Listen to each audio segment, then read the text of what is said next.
In the high-stakes arena of global trade, every move counts. Tariffs aren't just taxes, they're power plays. When Donald Trump imposed sweeping tariffs on Chinese goods in 2018, it wasn't just an economic maneuver, it was a declaration. The world called it a trade war. But what unfolded was far more nuanced, a strategic disruption that reshaped industries, redrew trade routes, and, for some, delivered billion-dollar gains. For decades, U.S. manufacturing had migrated overseas, cheaper labor, lower regulations, higher margins. By 2018, China had become the global workshop. Trump's response? Tariffs on $360 billion in Chinese imports, steel, aluminum, electronics, machinery, textiles. Critics warned of higher prices and retaliation. But Trump saw something else: leverage, a way to force renegotiations, reindustrialize the U.S., and restore what he called economic sovereignty. To detractors, it was reckless. To supporters, it was strategic chaos, disruption by design. In the short term, importers and retailers took a hit. Costs rose, margins shrank. But quietly, others began to win. Big steel and aluminum producers saw contracts surge.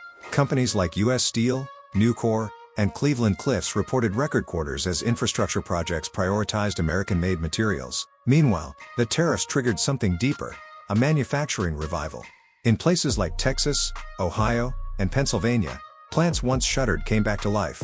And while some global players struggled, others, like Samsung and TSMC, adapted by moving key production stateside, building semiconductor facilities to hedge against future shocks. The real transformation wasn't in tariffs, it was in mindset. For decades, companies chased efficiency.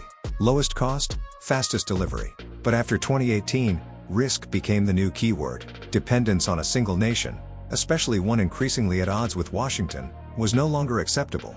Manufacturers diversified to Vietnam, India, and Mexico, giving rise to what economists now call China plus one strategy. Trump's tariffs didn't kill globalization, they recalibrated it. And in that recalibration, America regained leverage it hadn't held in decades. While much of the public debate focused on politics, the real money was moving quietly. Private equity firms and hedge funds began acquiring distressed import-dependent businesses, transforming them into domestic suppliers.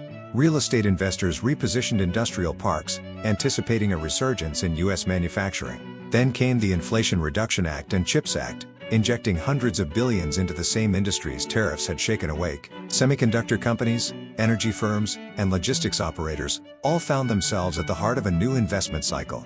The tariffs had begun as a defensive play, but they ended up catalyzing a generational capital shift, from global dependence to homegrown dominance.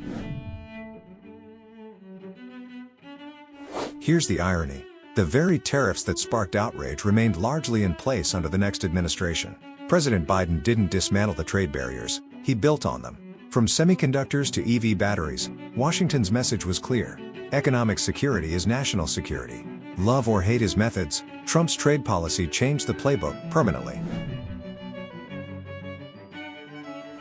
Tariffs, trade wars, political theater, but beneath it all, a recalibration of global power and capital. For some, it meant pain. For others, foresight. Because in every disruption, there are those who adapt and those who capitalize. Trump's tariffs may have divided economists, but they united one truth: in the game of global trade, strategy, not sentiment, decides who wins.